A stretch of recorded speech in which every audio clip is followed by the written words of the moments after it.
hours or so, kind of overnight, because of all the attention I got from being featured on Fact Fiend. So I kind of have a upcoming deadline of I really need to hit those 4,000 hours by May, and I'm not sure if I can do that. So I'm a little bit stressed out about that. And a little bit confused because I'm not sure how many of you have been watching recently, but the recent videos that I've been doing really well have been cleaning videos that I just throw together when I have no energy, but I need to get something done.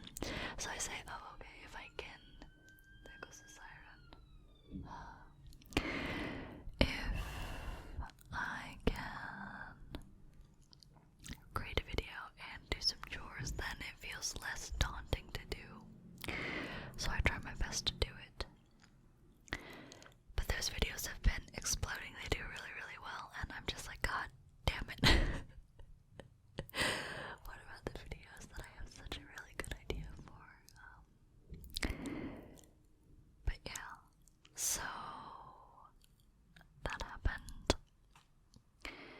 And then on top of that, for those of you who may be fans of Fact Fiend, I am the organizer and in charge of the event in February.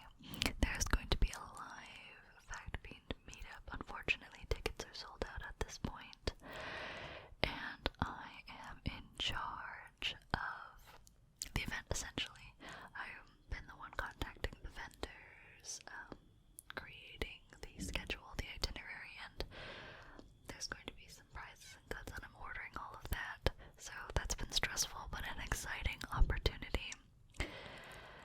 And also, having to do with Fact Fiend, I'm in charge of their TikTok account, and there have been new TikTok ideas that I've been working on with Carl that I'm trying to get up and running on both the TikTok channel and the main Fact Fiend channel.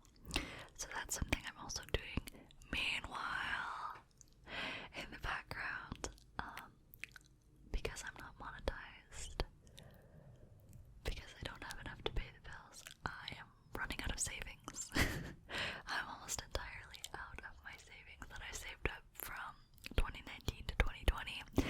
So I am needing to go get an adult job. That's why I have this god-awful haircut, is because I'm trying to look professional. And get an office job because I need to pay the bills. No, but really, I'm just trying to do the same thing of save up some money and then hopefully try to grow a little bit of a career and some stability in my life so I can reevaluate all those different things. Fun stuff, fun stuff. And I got incredibly fortunate. I have 7 job interviews this week, and I know that that's an incredible blessing. I was so shocked because I don't necessarily think of myself as a particularly attractive candidate. I don't know. I don't have a master's degree.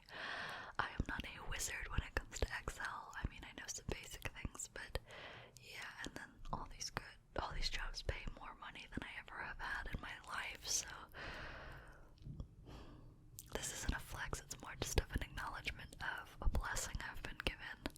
I'm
favorite seasonal frappuccinos that had no coffee in them, but were just essentially delicious, delicious milkshakes of monstrosities of flavor combinations and sugar.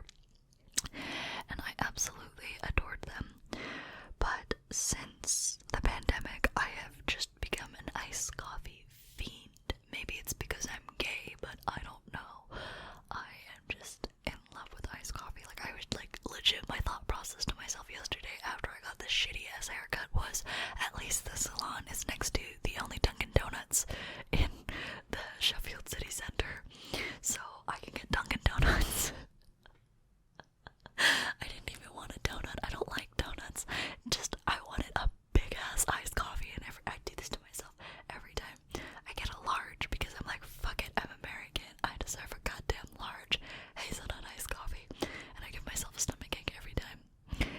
I don't know if it's because I keep forgetting to ask for oat milk instead of whole milk, or if it's because, depending on who makes it, they pump like 10 pumps of hazelnut in there, and it's just sickeningly sweet, but I love it.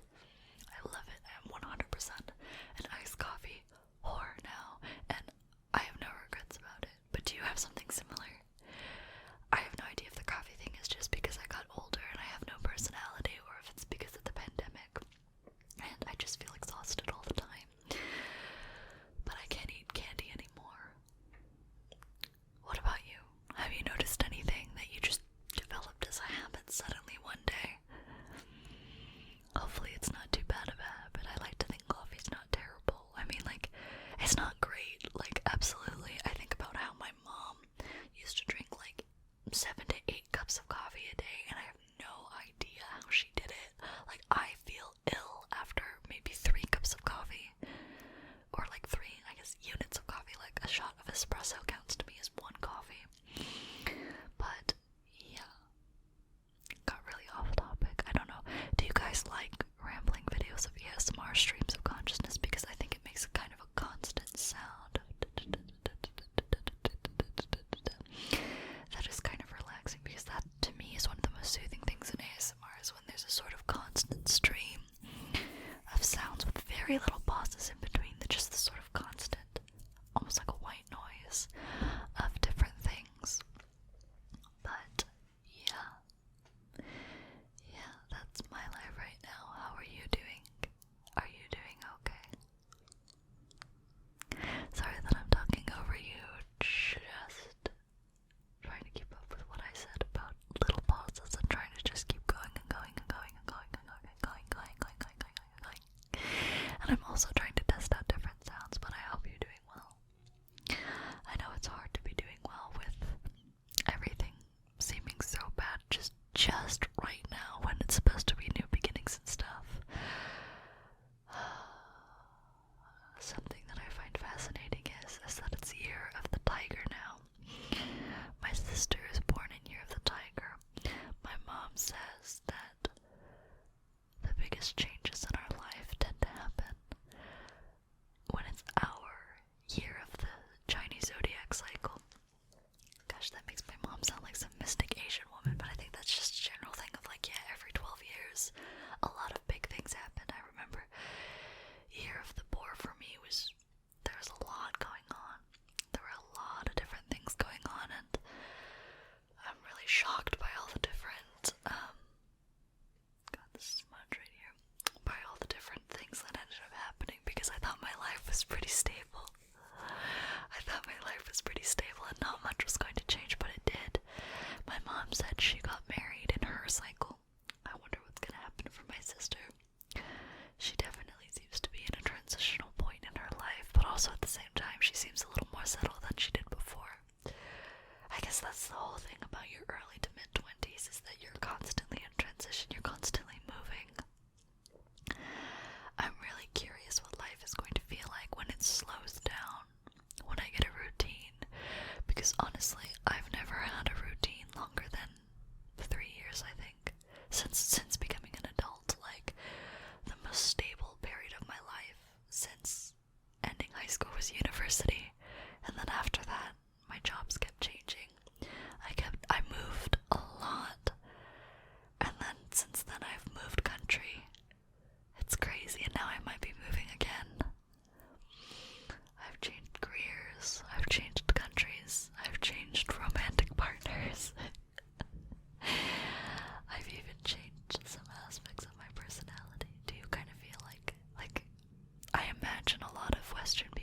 necessarily pay attention to their Chinese zodiac year as much as we East Asians do, but do you notice large changes in your life at the 12-year mark?